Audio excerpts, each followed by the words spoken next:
আমি চাই না আমার হবিগঞ্জের কোন মা জাহান্নামে যাক, আমি চাই না হবিগঞ্জের উত্তর গোরামির কোন যুবক কোন মুরব্বী আমার বাবারা জাহান্নামের আগুনে জ্বলুক, আমি চাই না রে কোন পরনারীর গলার আওয়াজ শুই না তুমি জাহান্নামে যাও।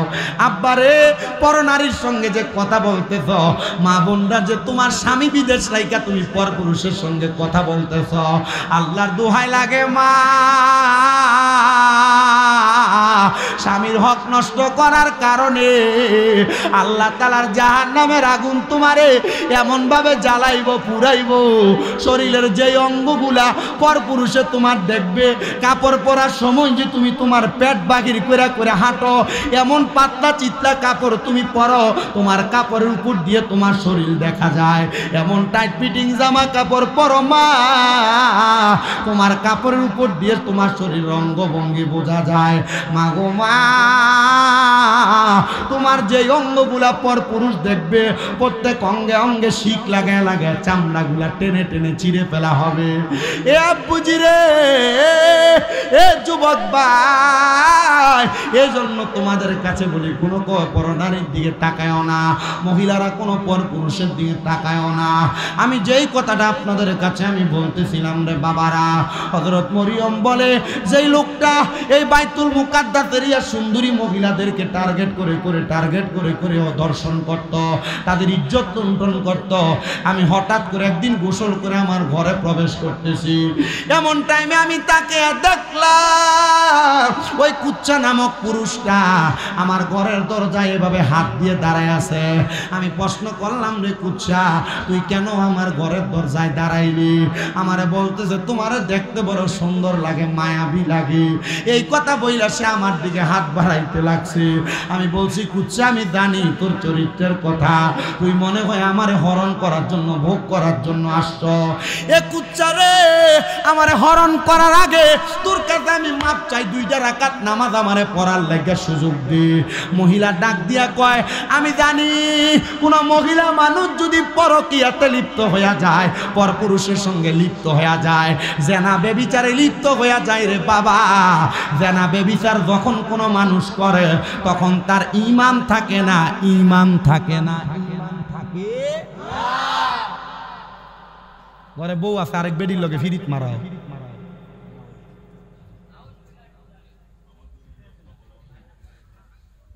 কষ্ট হইতেছে আপনারা? আমার কয় হুজুর 10:30টার তুলে 12:30, আমি কইছি ইটা ওয়াজ আমার না, আমার ওয়াজ কম, যতক্ষণ করব ততক্ষণ শুনে যাবেন, এটাতে হেদায়েত হবে। আপনার কাছে মনে হয় না যে এতক্ষণ পর্যন্ত যতগুলা কথা বলছে আপনার জন্য লাভ হবে?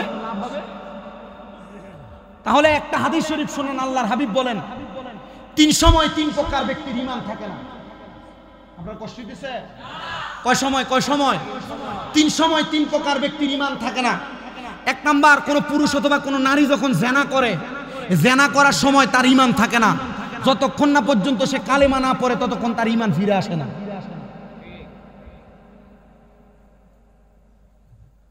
2 নাম্বার, কোন পুরুষ অথবা কোন নারী যখন চুরি করে, কি করে? কোন চোর যখন চুরি করে, এ চুরি করার সময় তার ঈমান থাকে না,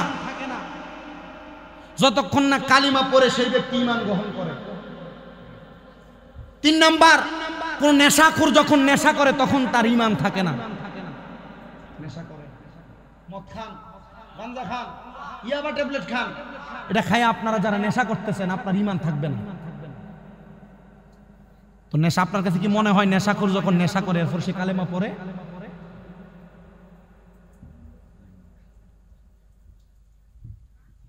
কুচ্চাকে ডাক দিয়ে বলছে হযরত মরিয়ম 2 রাকাত নামাজের সুযোগ দাও। সে 2 রাকাত নামাজ পড়ছে, এত লম্বা সেজদা, এত লম্বা রুকু, নামাজ পড়ে আল্লাহর কাছে কান্দে, আল্লাহ আমারে তুমি দুনিয়াতে পাঠাইলা, জন্মগ্রহণের আগে বাবাকে নিয়ে গেলা, আল্লাহ আমার ইজ্জত যদি কুচ্ছা লুণ্ঠন করে, তোমার কাছে আমি আমার এই সুন্দর দেহটাকে আর সুন্দরভাবে হাজির করতে পারবো না, আল্লাহ তুমি আমার ইজ্জতটা একটু রক্ষা করো। হযরত মরিয়ম বলে, জগৎবাসী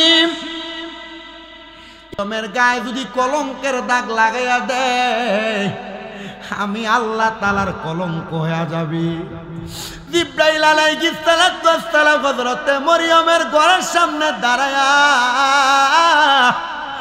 এমন ভাবে একটা বাতাস তৈরি করে দিছে, ওই বাতাসের ধাক্কাটা হযরত মরিয়মের দুয়ার হাত থেকে যখন মুখে আর চোখে লাগায়, ওই দোয়া যায়া কুচ্ছার বুকের মধ্যে এমন ভাবে ধাক্কা দিছে, কুচ্ছা যায়া দেয়ালের সাথে বাইতুল মুকাদ্দাস মসজিদের দেয়ালের সাথে বাড়ি খায়া মাথা ফাইটা রক্ত বের হয়ে গেছে। মরিয়ম আল্লাহর কাছে 2 রাকাত নামাজ আদায় করে ডাক দিয়ে কয়, আল্লাহ, ওগো আল্লাহ, তুমি ইজ্জতের মালিক, আমি মরিয়মের ইজ্জত রক্ষা করেছ। এ মা বোনেরা, তুমি যদি তোমার ইজ্জতকে রক্ষা করে চলতে পারো, পৃথিবীর কোনো পুরুষ তোমার গায়ে হাত দিতে পারবে না, কোনো পুরুষ তোমার দিকে বাজে নজরে তাকাইতে পারবে না। এ পুরুষ মানুষ, তুমি যদি তোমার চরিত্রের হেফাজত করতে চাও, দুনিয়ার কোনো নারী চাইলেও তার শরীর দেখায়া তোমার কাছ থেকে তার দেহটা দেখায়া দেখায়া তোমার খারাপ করতে পারবে না, তোমার চরিত্র নষ্ট করতে পারবে না। আর চরিত্র যদি নারীরা তাদের দেহ দেখায়া দেখায়া নষ্ট করতে পারত, তুমি দোষ দাও নারীরা বোরকা তার রাস্তায় বের হয়, এই জন্য তোমার চরিত্র নষ্ট হয়। আর নবী ইউসুফ আলাইহিস সালামের সামনে জুলেখা তো চেষ্টা করছিল তার দেহ বিলিয়ে দিয়ে ইউসুফ নবীর চরিত্র নষ্ট করতে, কই পারে নাই তো পারে নাই, কারণ ইউসুফ পয়গম্বর বলে, আমি এমন একজন খোদা তাআলার ইবাদত করি, ওই খোদা তাআলার কাছে যদি আমার চরিত্র নষ্ট করে আমি যাই, খোদা তাআলা আমারে পয়গম্বরের খাতা থেকে নাম কেটে দিবে। আর তোমার নাম যদি বান্দা থেকে কাইটা দেয়, এই উত্তর গোরামির বাবা কি জবাব দিবা আমি জানি না। এই জন্য তুমি নিজের চরিত্রের হেফাজত নিজে করবা। এ মাদ্রাসার ছাত্র যুবক ভাই তলে বলেলেনরা, আপনাদের কাছে আবদার জানাই, আপনি যতটুকু সম্ভব হয় আপনার চোখটা রাস্তার দিকে তাকায় তাকায় হাইটা হাইটা যাবেন।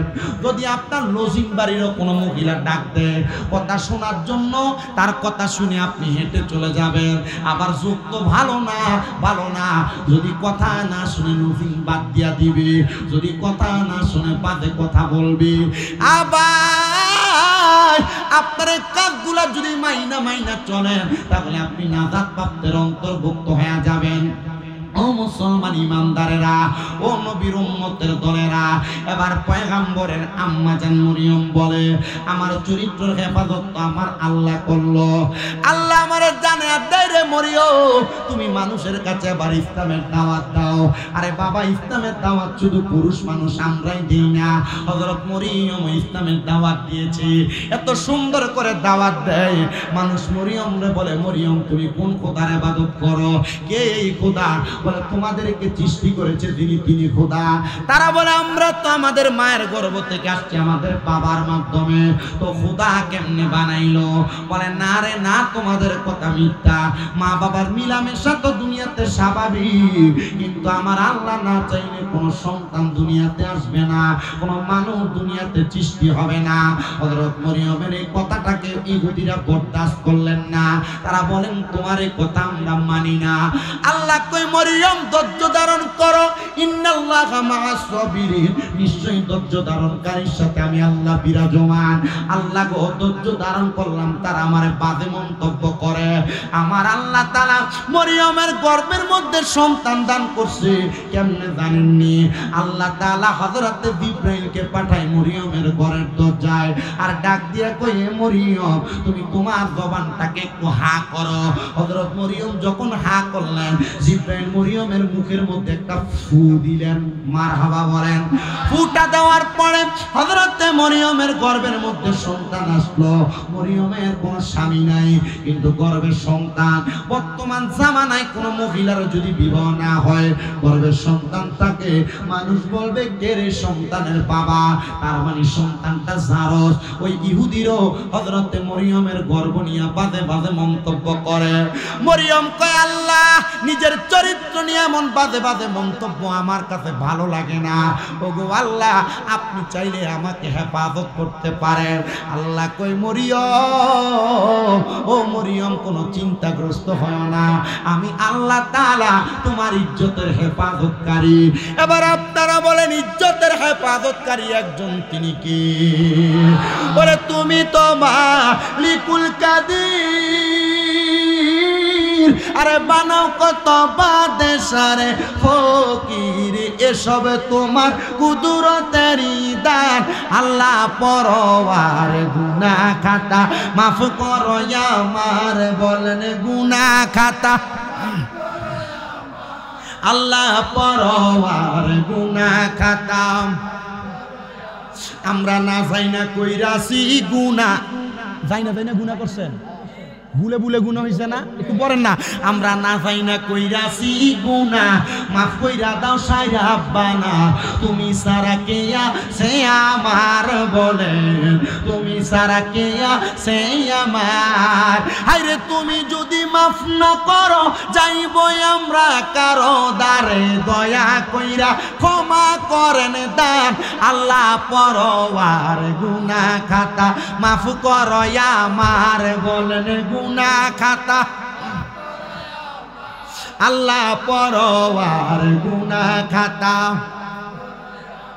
তোমার যত বান্দায় আছে নারী বলো পুরুষ বলো ইবাদত করে যে তোমার, হায়রে নারী পুরুষ বান্দা যত তুমি আল্লাহ ক্ষমা করো, দয়া কইরা ক্ষমা করবেন দান। আল্লাহ পরওয়ার গুনাহ খাতা মাফ করো আমার, বলেন গুনাহ খাতা। আল্লাহ পরওয়ার গুনাহ খাতা। এবার আপনারা বলেন চরিত্র হেফাজত করার মালিক একজন তিনি কি? ইজ্জত বাঁচানোর মালিক একজন তিনি কে? ডান হাত তুলে ধরে ডাক দেন আল্লাহ। হযরত মরিয়ম বলে ও জগতের মানুষ, এবার আমার আল্লাহ তাআলা আমার গর্ভ থেকে সন্তান দুনিয়াতে আনবেন। সন্তান দুনিয়াতে আসছে, হযরত মরিয়মের ঘরের দরজার মধ্যে শত শত ইহুদিরা দাঁড়ায় গেছে। রে মরিয়ম, ও মরিয়ম তোমার সন্তানকে বাঁচাইয়া রাখা যাবে না। একদল বলতেছে মরিয়মের সন্তানকে জীবিত দাফন করে দাও, বাবা ছাড়া সন্তান আমরা গ্রহণ করব না। আর একদল বলতেছে মরিয়মের সন্তানকে জীবিত আগুনে জ্বালায়া দাও, মরিয়মের এই সন্তানকে আমরা রাখবো না। মরিয়ম বলে আল্লাহ এই সন্তান যদি তারা আমার কাছ থেকে নিয়ে যায়, আমি মরিয়ম তুমি এক আল্লাহর ইবাদত ছেড়ে দিব। আল্লাহ কই মরিয়ম রে চিন্তা করিস না রে, চিন্তা করিস না, আমি আল্লাহ তাআলা আমার কুদরত দেখাইতেছি। মানুষ যখন হযরত মরিয়মের সন্তান পয়গম্বর ঈসা নবীর দিকে হাতটা বাড়ায় নেওয়ার জন্য, ঈসা নবী বলতেছে ওই জায়গার মধ্যে থাইকা ঈসা নবীকে আল্লাহ তাআলা রূহুল্লাহ বানায়া দুনিয়াতে পাঠাইছে। বাতাসের মাধ্যমে পিতা ছাড়া জন্ম দিছে। মানুষ এবার কই দেখছনি রে দেখছনি, ছোট বাচ্চা মুখ দিয়ে আল্লাহ তাআলার ওয়াহদানিয়তের সাক্ষী দেয়। এরে মরিয়ম এই সন্তান কোনো স্বাভাবিক সন্তান না। আল্লাহ তাআলা জানায়া দেয় রে মরিয়ম এই সন্তানকে তাদের কাছে রাখা যাবে না, এই সন্তানকে তোমরা এখান থেকে সরাও। হযরত ঈসা পয়গম্বরকে নিয়ে কত সুন্দর পাহাড়ের গুহাতে রাইখা আসছে। ঈসা নবীজির আম্মা জান মরিয়ম আল্লাহর কয় আল্লাহ আমার সন্তান ছোট মানুষ খাবার আহার করবে কি? আল্লাহ কয় মরিয়ম তাকে দেখো, তোমার সন্তান ঈসা পয়গম্বর তার মুখের মধ্যে ডান হাতের শাহাদাত আঙ্গুল ঢুকে আর চুষতেছে। দেখেন না ছোট ছোট বাচ্চারা ছোটবেলায় মুখের মধ্যে আঙ্গুল লাগে লাগে যে চুষতেছে। মরিয়ম আলাইহিস সালাম আল্লাহ কয় এরে মরিয়ম তোমার সন্তানের শাহাদাত আঙ্গুলের ভিতরে আমি আল্লাহ তাআলা সুন্দর একটা নহর লাগিয়ে দিছি, যে নহরের মাধ্যমে আমার আল্লাহ তাআলা সন্তান ঈসা পয়গম্বরকে খাবার খাওয়াইব। ঈসা পয়গম্বর খাবার আহার করে আর হযরত মরিয়ম দোয়া করে আল্লাহ আপনি আমার সন্তানটাকে ইবাদিকা সলিহিন নেককার সন্তান বানান, কবুল করেন। আল্লাহ কয় মরিয়ম এই সন্তান হবে আমি আল্লাহর পয়গম্বর। পয়গম্বর বানানোর পরে ওই ঈসা নবী নবী ডাক দিয়ে কয় আল্লাহ আপনি আমারে দিয়ে ইসলামের দাওয়াত দেন। দাওয়াত দেওয়া শুরু করে। মুনাফিক বেঈমান ইহুদিরা আমার পয়গম্বর ঈসা নবীকে মারার জন্য চেষ্টা করে। পয়গম্বর ঈসা নবী ওনার কুড়ে ঘর পাহাড়ের গুহার মধ্যে যাইয়া আল্লাহ তাআলার ইবাদতে মশগুল রয়ে গেলেন। আর চারদিক থেকে 10 জন ব্যক্তি ওই ঘরের মধ্যে প্রবেশ করবে। ঘরের চারদিকে দাঁড়াইছে। ঘরের চারদিকে দাঁড়ায়া তারা ঈসা পয়গম্বরকে মারার জন্য চেষ্টা করে। একজন ডাক দিয়া কয় তোমরা সবাই ঘরে যাইয়া পয়গম্বর ঈসাকে মারতে পারবা না। এবার একজন ঈসা পয়গম্বরের ঘরের মধ্যে প্রবেশ করছে মারার জন্য। আল্লাহ কয় জিবরাইল ও জিবরাইল আমার পয়গম্বর রে ওনার ঘর থেকে ঘরের চালটার একটা ফাঁকা কইরা আমি আল্লাহর চতুর্থ আসমানে আইনা আসন গড়ায় দাও। হযরত ঈসা নবীরে জিবরাইল নিয়ে গেছেন আবার চতুর্থ আসমানে। এখনো পর্যন্ত ওই ঈসা নবীজি চতুর্থ আসমানে জীবিত অবস্থায় আছেন। কেন জানেননি? কারণ ঈসা নবী দোয়া করছে আল্লাহ আমারে আখিরি নবী মুহাম্মদ মুস্তাফা সাল্লাল্লাহু আলাইহি ওয়াসাল্লামের উম্মত বানায়। আর আল্লাহ তাআলা কিয়ামতের আগে ঈসা নবীরে আমাদের নবীর উম্মত বানিয়ে দুনিয়াতে পাঠাবে। এজন্য এখনো পর্যন্ত জীবিত অবস্থায় রাখছে। হযরত পয়গম্বর ঈসা আলাইহিস সালাতু ওয়াস সালাম উনি যখন চতুর্থ আসমানে আর আমার আল্লাহ কয় দেখ না রে আমার আমি আল্লাহর কুদরতি খেলা। ঈসা নবীর ঘরে ঈসা নবীকে মারার জন্য যে ব্যক্তি প্রবেশ করেছে আমার আল্লাহ তাআলা কুদরতি ভাবে ওই লোকটার চেহারা সুরূপটা ঈসা নবীর মতো বানায় দিছে। এবার যখন ঘর থেকে বের হয় বাকি 9 জন কয় দেখতে ঈসা নবী আমাদের লোককে ঘরে আটকে চলে যায়। তারা সবাই দইরা ওই লোকটার চেহারার দিকে তাকায়া তারা এই ঘরের মধ্য থেকে বের হওয়ার সাথে সাথে কতল করে দিছে। এবার তারা তাকায়া দেখতেছে তাদের লোককে তারা নিজেরা মেরে ফেলছে। কারণটা কি রে? কারণটা কি? বলে এটা আল্লাহ তাআলার কুদরতের খেলা। আল্লাহ তাআলার কুদরত কেউ বোঝে না। আর পয়গম্বর ঈসা নবী আমার আল্লাহর কাছে জানায়া দিও গো আল্লাহ আপনি যেহেতু সন্তান ছাড়া আমারে তো বাবা ছাড়া দুনিয়ার আলো দেখাইছেন। আল্লাহ তাআলা আপনার এই কুদরতের খেলা আমাদের কাছে বড় আনন্দদায়ক লাগে।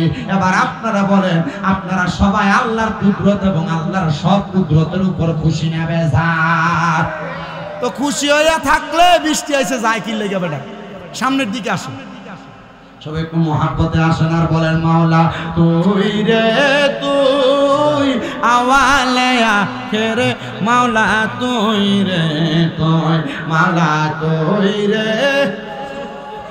আওয়ালে আখেরে মাওলা তুই রে তুই দিনের বেলা সূর্য দিয়া প্যান্ডেল সাজাইলা মাওলা প্যান্ডেল সাজাইলা ঝড় তুফানের বৃষ্টি দিয়া ঝড় তুফানের বৃষ্টি দিয়া টেনশনে পালাইলি মাওলা তুই রে তুই মাওলা তুই রে ওই আওয়ালো আখেরে মাওলা তুই রে তুই মাওলা তুই রে ভিতরের দিকে চলে আসেন কেরে মাওলা তুই রে তুই হাই রে বোয়াল মাছে গিলে খাইলো ইউনুস নবী রে মাওলা ইউনুস নবী রে দোয়া ইউনুসের ওসিলাই দোয়া ইউনুস এই বাঁচাইলো কেরে মাওলা তুই রে তুই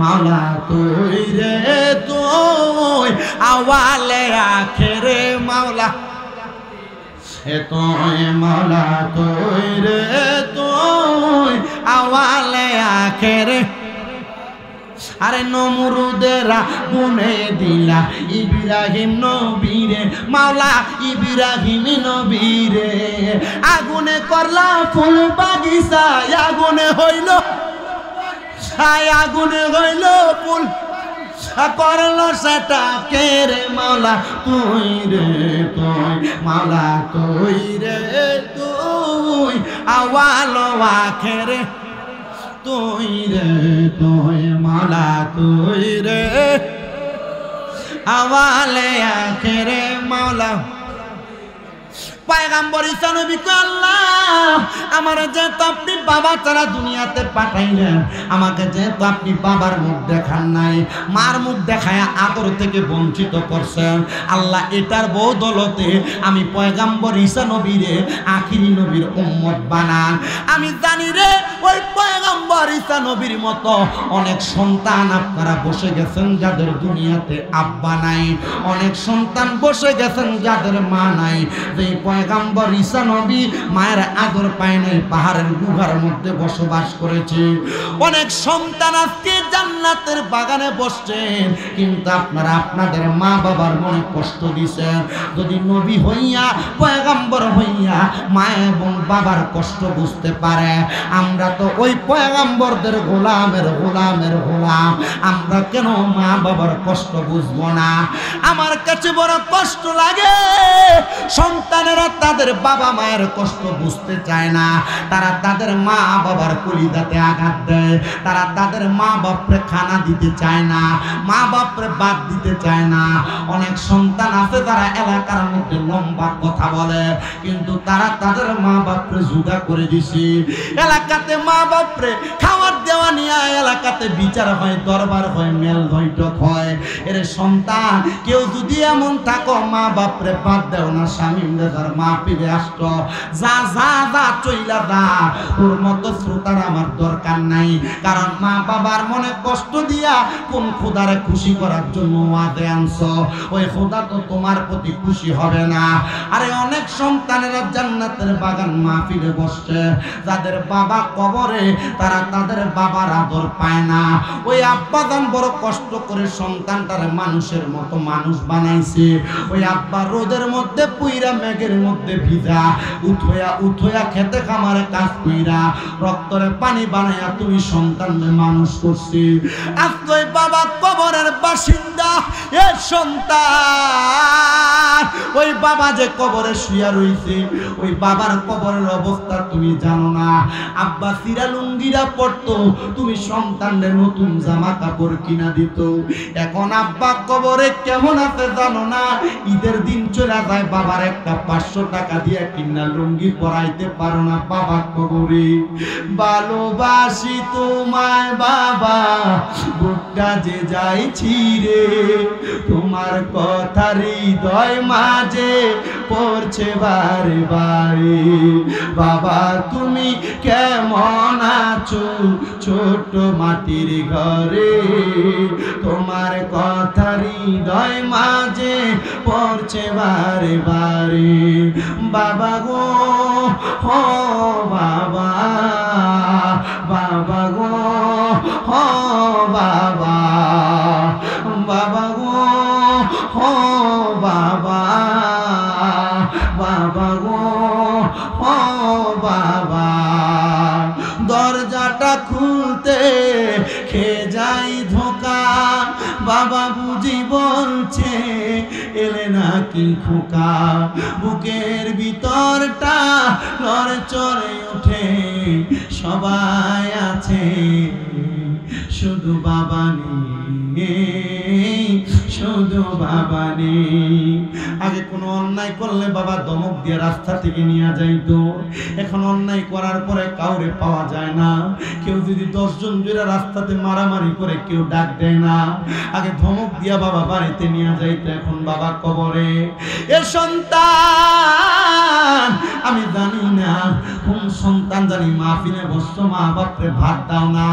ও সন্তান চিন্তা করে দেখছুনি, মা তোমার 10 মাস 10 দিন 2-3 কেজি ওজনের বাচ্চাটা গর্ভে কেমনে ধরে রাখছি। মা জননীর দুনিয়ার আলো দেখার জন্য যখন তুমি বের হইবা, মায়ের কলিজাতে এমন সন্তান আছো ঠাস ঠাস করে দুইটা লাথি দিয়া দুনিয়াতে আসছো। এখন মা বালা করে দাঁড়াইতে পারে না, বসতে পারে না মা কবরে। আমি জানি না রে কোন সন্তান জানি তারা এমন মারে বাদ দেয় না। আরে ওই মা নিজের না খাইয়া তোমারে খাওয়াইছে, আজকে ওই মা জননী কবরের বাসিন্দা। মা সকালবেলা পান্তা ভাতগুলা খাইছে না, রাইখা দিতে আমার সন্তান রৌদ্র থেকে বন্ধ থেকে আইনি, আমার সন্তানে ভাত রাখায় তার কুলজাটা ঠান্ডা হইব। আগে একবেলা ভাত না খাইলে মা 2 বার 3 বার 4 বার কানের কাছে বারবার বলতো, ভাত না খায় পেটটা তো পিঠের সাথে লাগে গেছে রে আব্বা, তাড়াতাড়ি খানা খা। এখন 2-3 বেলা খানা না খাইলে কেউ একবারও খবর লয় না। মা কবরে, এ সন্তান তোমার বাড়িতে মেহমানের অভাব নাই, কত মেহমান তোমার ঘরে খানা খায়, কিন্তু তুমি তোমার মা বাবার মুখে এক লোকমা ভাত তুলে দিতে পারো না, তোমার মা বাবার জন্য একটা দামি কাপড় কিনে পরাইতে পারো না। ঈদের দিনে মা বাপ পুরাতন জামা কাপড় পরছে, কিন্তু তুমি সন্তানের নতুন জামা কাপড় কিনে দিছে। আব্বা আম্মার যদি জিগাইতাম আপনারা দি নতুন জামা কাপড় কিনেন নাই, মা বাপ বলতো এখন আর আমরা ঈদের বয়স নাই, কিন্তু মা বাপ যে অভাবের কারণে নিজে কিনে নেয় এটা বলতো না। আরে এরাই তো মা, এরাই তো আব্বা। আজকে কে জানি তার মা বাপ কবরে দিয়ে আজকে জান্নাতের বাগানে, কে জানি তারা বাদ দেয় না। সন্তান রে দে তোর পা আমার সামনে দে, আমি আমার জিহ্বা দিয়া তোর পাটা পরিষ্কার করে দিতে রাজি আছি। ওয়াদা করবি এখান থেকে বাড়িতে যে মা বাবার পা ধরে মাপ চাইবি। আমি জানি না উত্তর গ্রামের মাহফিল কবুল হবে কিনা, তবে একটা কথা বলতে পারি, আগামীকালকে যদি দেখো চা দোকানে বৈশা কোনো বুড়া বাবা বলতেছে, হ্যাঁ স্বামীরা তারা আসবি না, আমার ফুতে আমার পায়ে ধরে মাপ চাইছে, মনে করবা মাহফিল কবুল হয়ে গেছে। অনেকে চিন্তা করে, হুজুর আমি তো কোনোদিন আমার মা বাবার সাথে কোনো অন্যায় করি নাই, আমিও কি আমার মা বাবার কাছে মাপ চাইবো?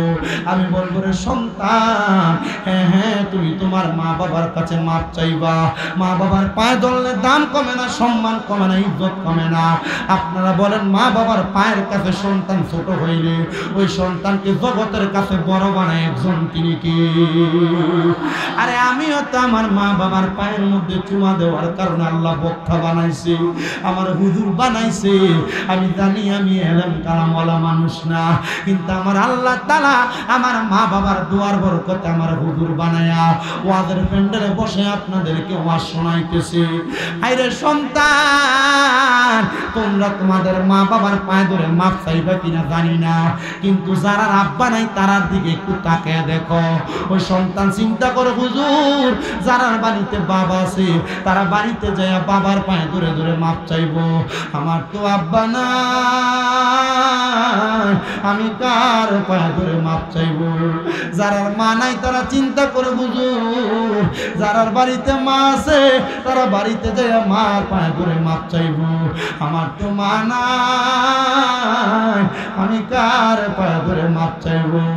এ সন্তান বাড়িতে যে সবার মুখ দেখবা, কিন্তু জনম দুঃখী মা বাবার মুখটা তোমরা দেখতা না। সন্তান রে, মা বাপ যে কবরে চলে গেছে, মা বাপরে একটু দামি খাবার দামি ফল খাওয়াইতে পারো না। চিন্তা করে দেখো, মা বাপ বাইসা থাকলে যদি মা বাপরে তুমি প্রতি মাসে 1000 টাকার ফল কিনা খাওয়াইতা, 12 মাসে 12,000 টাকা লাগতো। মা বাপরে যদি ভাত খাওয়াইতা, 12 মাসে যদি প্রতি মাসে 2000 করে খরচ করতা, মা বাবার পেছনে তোমার প্রতি বছরে 12-20,000 টাকা লাগতো। মা বাপ তোমার লাখ লাখ টাকার জায়গা জমি সম্পদ দিয়া গেছে, কিন্তু মা বাপ তোমার কাছ থেকে এগুলা নিয়ে যায় নাই, মা বাপ দিয়া গেছে। সন্তান যদি মানুষের বাড়িতে ভাড়া থাকতা, মাসে যদি 5,000 টাকা ভাড়া দিতা, তুমি তো 12 মাসে 60,000 টাকা কমসে কম ভাড়া দেওয়া লাগতো। এই জান্নাতের বাগান দ্বিতীয়তম বাৎসরিক সুন্নি সম্মেলন করে নূরে মদিনা সামাজিক যুব সংগঠনের উদ্যোগে মিলাদুন নবীর মাহফিল। আজ যারা জান্নাতের বাগান থেকে তোমার মা তোমার বাবার জন্য দোয়া করা হবে। আমি 5টা ছেলে চাই যারা যাদের মা বাবার দেওয়া সম্পত্তিতে বাস করে। একটা সন্তান শুধু বলবে, হুজুর মা বাপ সম্পদ দিয়া না গেলে আমি সম্পদ পাইতাম না। ওই মা বাপরে মোহাব্বত কইরা আমি 10,000 টাকা আল্লাহর ওয়াস্তে এই জান্নাতের বাগান মাহফিলের নগদ নকসে ওয়া সূরা সফের একটা আয়াত, হুয়াল্লাযী আরসালা রাসূলাহু বিল হুদা ওয়া দীনিল হাক্কি লিইয়ুযহিরাহু আলা দীনি কুল্লিহি ওয়ালাউ কারিহা। এটা আয়াতের ওয়াজ হইছে, কথা কই না করে ইনশাআল্লাহ আল্লাহ কবুল করুক। জোরে কোন আমিন। ও মন ভাই ফাঁকেতে পাঞ্জাতন নিরাকারে নিরঞ্জন এক বস্তুতে দুই রকম বুঝায় শরীয়তের সতেক নাম তরিকতের নাই মোকাম হাকিকত বুঝিলে মারফত পাই রে মন পাগলা মনোরাই ও তুই ডুব দিলি না পাকে দরিয়ায় ও মন বাই আমার নবীজি সিন্ধু কইয়া মারফতের তালা দিয়া হাসান হুসাইন রাখছে ডাইনে বাই মা ফাতেমা শিকল হইয়া তালাটা রাখছে আটকাইয়া সাবি নিছে আলী মরতু যাই রে মন পাগলা মনোরাই ও তুই ডুব দিলি না পাকে দরিয়ায় আল্লাহ কবুল করা মঞ্জুর কর পাক পাঞ্জাতনের মোহাব্বতে সায়েম তালুকদার সাহেব দান করছে 5000 জোরে কোন মারহাবা তেহাও দেওয়ার লাগবো মাহফিলে আরে মদিনা ওয়ালার দেশত আশেকে যখন যায় হইলি জাগানো মদিনা রাখিয়াই তো সাগায় হইলি জাগানো মদিনা নবী শান দিলে আপনাদের কষ্ট হয় নাকি এরা আমরা মিলাদুন নবী পালন করি বেদাত করি কিন্তু এরা দুর্গা পূজা ভালোই পালন করে কথা কয় না কা আমরা নবীর শান আর মিলাদ কিয়াম করলে কয় এটা সুন্নি এটা বেদাতি এটা কিতামাতি এটা আমরা বালা লাগে না তো তোমরা যে দুর্গা পূজার দায়া তোমরা দুর্গা পূজার কত সুন্দর প্রসাদ খাও মিলাদুন নবী তামারুতে বেদাত কও বুয়ের সাথে তুলনা করো আর তোমরা আমাদের এটারে বেদাত কইয়া দুর্গা পূজার প্রসাদ খাওয়া তোর কাছে কোন দাঁত গোলামের ফুটে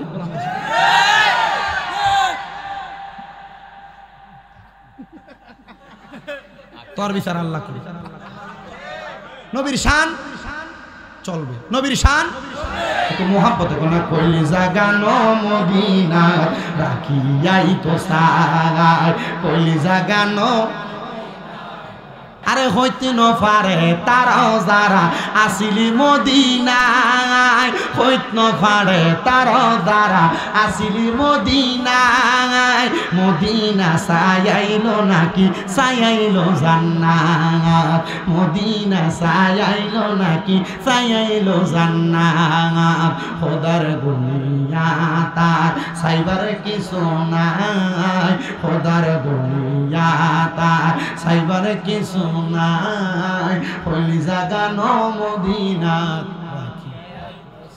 আরেকটা কলিগামু লাস্ট আগে একজন কোন বলে হুজুর আমি 3000 টাকা দিব আমার নবীর মোহাব্বতে জান্নাতের আল্লাহ কবুল করো মঞ্জুর করো সমনিয়ার মনে আশা পূরণ করো আব্বার কবর জান্নাতের বাগান আব্বা মৃত আব্বা কবরে আল্লাহ আব্বার কবর জান্নাতের বাগান বানাও আম্মার কবরটা জান্নাতের বাগান বানাও সমনিয়ার কামাই দিতে বরকত দাও 3000 আগামী বছর মোহাম্মদ নামটি আপনার নূর মোহাম্মদ নামটি আপনার সদাই থাকে মোর মনে গঙ্গা লেহরা কোন গহনবী কে বানা জানে মারহাবা আল্লাহ নূর মোহাম্মদ নামটি আপনার নূর মোহাম্মদ নামটি আপনার সদাই থাকে মোর মনে গঙ্গা লেহরা কোন গহনবী কে বানা জানে মারহাবা আল্লাহ আল্লাহ নূর মোহাম্মদ নূর নবী আমি কান্দি দিবা নিশি নবী গো আমার অন্তরেতে জ্বলে প্রেমের জ্বালা মারহাবা আল্লাহ আল্লাহ আল্লাহ আল্লাহ জিকির করো জিকির করো জিকির করো মুমিন গণ জিকির করো মুমিন গণ জিকির রে মাওলা রাজি আর রাজি নবী গো মারহাবা আল্লাহ হস্ত দিলা সেবিবারে জিব্বা দিলা ডাকতে তারে নয়ন দিলা দেখিবারে তবু কেন অন্ধ মন জিকির কর জিকির কর জিকির কর মুমিন গণ জিকির রাইতে মওলা রাজি আর রাজি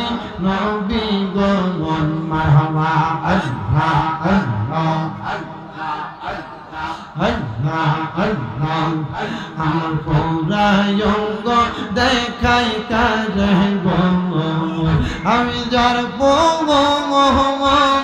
ওরা দেহে না আমি কারে জানাই কারে শোনাই মনে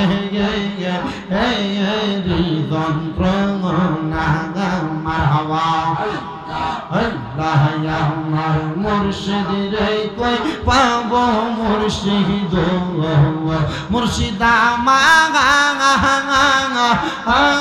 রে বলো না আরে পাইলে তোমার চরণ জঙ্গল বানা তম্বি ছাঙা মারহাবা আল্লাহ আল্লাহ মন দিলাম প্রাণ দিলাম গো দয়ালার কি আছে না আমি মন খুলিয়া সব দিলাম নাই তো পাওনা দে না মারহাবা আল্লাহ আল্লাহ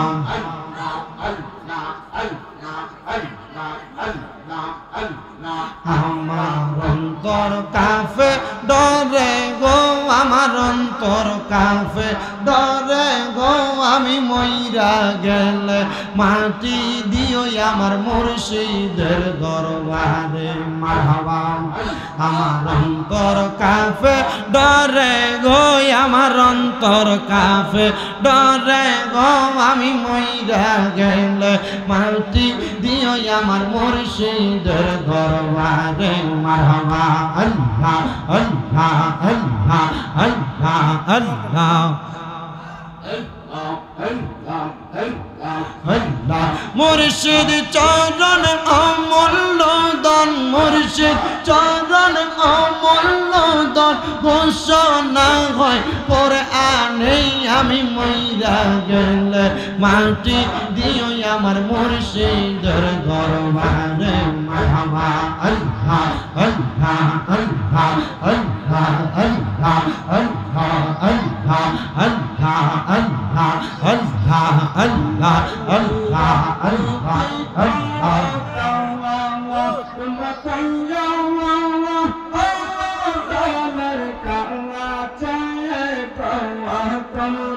আল্লাহ মুর্শিদ কান্না চায়ে গৌয়া তোরা পাইলে কইয়া গৌয়া তোরা পাইলে কইয়া গৌয়া অম্বা বীর মুর্শিদ রে পাইলে কইয়া মাশাআল্লাহ আল্লাহ তোরা পাইলে কইয়া গৌয়া তোরা পাইলে কইয়া গৌয়া অবাগির মুর্শিদ রে পাইলে মনের কথা কইনা কইও রে মারহাবা আল্লাহ আল্লাহ আল্লাহ আল্লাহ পুরায়ঙ্গ দেখাই কারে গো আমি যার পঙ্গ ওরা দেহে না আমি কারে জানাই কারে বোঝাই মনে যন্ত্রণা মারহাবা আল্লাহ প্রেমের বিষয় দর্শে গোজারে কি করিবে ও যাই তার বিষয় পরাণ জাগায় মুর্শিদ প্রেমে পরাণ জাগায় গো মারহাবা আল্লাহ আল্লাহ আল্লাহ আল্লাহ মুর্শিদ নাম যার হৃদয়ে গো লেখা তার হৃদয় কি জাগা আবে মারা গো বিষয় পানহারায় মুর্শিদ প্রেমে পরাণ জাগায় গো মারহাবা আল্লাহ লা ইলাহা ইল্লাল্লাহ মুহাম্মাদুর মুহাম্মাদুর রাসূলুল্লাহ সাল্লাল্লাহু আলাইহি ওয়াসাল্লাম। আল্লাহুম্মা আমিন, আল্লাহুম্মা আমিন। আলহামদুলিল্লাহি রাব্বিল আলামিন। আসসালাতু ওয়াসসালামু আলা রাসূলিহিল কারীম। রব্বানা যালামনা আনফুসানা ওয়া ইন লাম তাগফির লানা ওয়া তারহামনা লানাকুনান্না মিনাল খাসিরিন। মাবুদু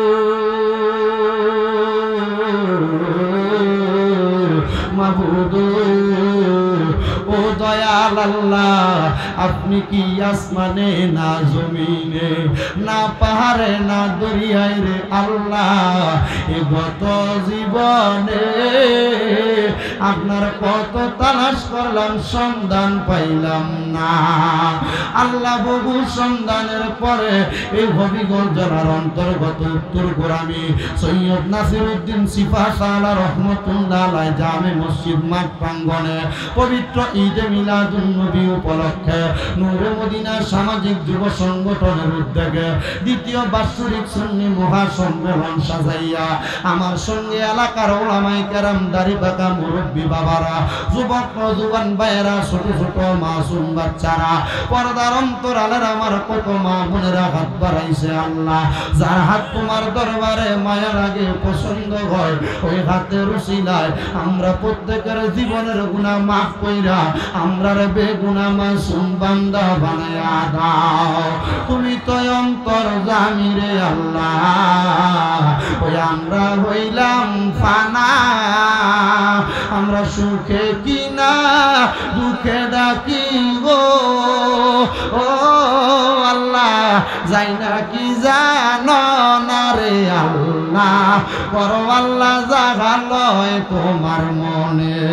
মাবুদ আজকের মুনাজাতে কে জানি হাত বাড়াইছে, কার জানি জগতের মধ্যে বাবা নাই, যেই বাবা রিক্সা চালাইয়া মাটি কাইটা মাথার গাম পায়ে ফেলাইয়া পরের বাড়িতে বদলার কাজ কইরা সন্তানরা মানুষ করার জন্য আব্বা এত কষ্ট করছে, এমন আব্বা তাদের কবরে আব্বার কবর জান্নাতের বাগান বানায়া দাও আল্লাহ। কে জানি হাত বাড়াইছে, কার জানি মা কবরের বাসিন্দা আল্লাহ, যাদের মা কবরে আমার কবর নাজাতের ফয়সালা করে দাও, আমার কবরটার জান্নাতের বাগান বানিয়ে দাও। অনেক কপাল করা সন্তানেরা হাত বাড়াইছে, যারা মাও নাই বাবাও নাই আল্লাহ একবার ইতিম, তাদের আম্মা আব্বার কবরে আর আযাব দিও না আল্লাহ। অনেকে হাত বাড়াইছে, মা বাবা অসুস্থ, মাপ চাই তাদেরকে সেবা দান করে দাও। আমার আম্মা জান আজকে 6 মাস পর্যন্ত বিছানার মধ্যে পড়ে আছে, আমার আম্মা অসুস্থ মানুষ আল্লাহ, আমার আম্মারে পরিপূর্ণ সুস্থতার নিয়ামত দান করো। আমার আম্মা যেন আবার সুস্থ হয়ে আগের মতো হাঁটা চলা করতে পারে সে তৌফিক দান করো। দেশের কত মহিলারা কত পুরুষেরা আমার ভক্তবিন্দুরা সারা বাংলাদেশ থেকে প্রবাস থেকে দোয়া করছে আল্লাহ, আমার আম্মা আগে চাইতে এখন অনেকটা সুস্থতার দিকে আল্লাহ, যেন স্বাভাবিকভাবে হাঁটা চলা করতে পারে আমার আম্মাকে সে তৌফিক দান করেন। পর্দার অন্তরালে অনেক মা বোনেরা অনেক ভাই বাবারা এখানেও সুস্থ আল্লাহ, তাদেরকে সুস্থতার নিয়ামত দান করেন। আজকের মাহফিলে যারা টাকা দিয়া, পয়সা দিয়া, শ্রম দিয়া, বুদ্ধি দিয়া, পরামর্শ দিয়া, মাইক দিয়া, লাইট দিয়া, প্যান্ডেল দিয়া, মিডিয়ার বাইরা সহ সম্মানিত শ্রোতা মণ্ডলীরা আল্লাহ, বিশেষ করে তাবারুকের জন্য যারা সহযোগিতা করেছে, আগামী বছর যারা করবে নিয়ত করেছে, প্রত্যেকের দানগুলা কবুলা মঞ্জুর করে নাও। অনেক প্রবাসী ভাইরা বিদেশ থেকে দোয়া চায় আল্লাহ, প্রবাসীরা বিদেশের বাড়িতে দেশের মায়া ত্যাগ কইরা, সন্তান সন্ততি স্ত্রী পুত্র ভালোবাসা ত্যাগ কইরা বিদেশের বাড়িতে দেশের রেমিটেন্স খাতকে উঁচা করার জন্য তারা কষ্ট করে। আমার প্রত্যেক প্রবাসীদের মনের আশা পূরণ করো, প্রবাসীদের কামাইয়ের দিকে বরকত দান করো, প্রবাসীদের হায়াতের দিকে বরকত দান করো আল্লাহ। আপনি বান্দার অন্তরের খবর জানেন আল্লাহ, সুদানে কত মুসলমানদেরকে গুলি করে করে হত্যা করা হচ্ছে, সুদানে কত মুসলমানদেরকে টাক চাপা দিয়ে মারা হচ্ছে, সুদানে কত মুসলমানদেরকে পাথর চাপা দিয়ে মারা হচ্ছে আল্লাহ। সুদানের মুসলমানদের পক্ষ থেকে আমরা মাপ চাই, আমরা তো আল্লাহ নীরব ভূমিকা পালন করতেছি, আমাদের ইমানের পাওয়ার কমে গেছে আল্লাহ। ইমানের দোহাই দিয়া কই আল্লাহ, সুদানের মুসলমান সহ আমার ফিলিস্তিনে নির্যাতিত মাধ্যম মুসলমানদেরকে তুমি হেফাজত দান করো। ও আল্লাহ, এই উত্তর গোরামের মাহফিল দ্বিতীয় বার্ষিক সুন্নি সম্মেলন, আমার এই সংগঠন নূরে মদিনা সামাজিক যুব সংগঠনের ভাইরা তারা যেন 2 বছর মাহফিল করে মরণের আগ পর্যন্ত মাহফিল দায়েম এবং কায়েম রাখতে পারে সে তৌফিক দান করে দাও আল্লাহ। মরণ দিবা দুঃখ নাই, তবে বেঈমান বানায়া মরণ দিয়েন না। মরণের আগে আখিরি জবানে মধুর কালেমা পড়ে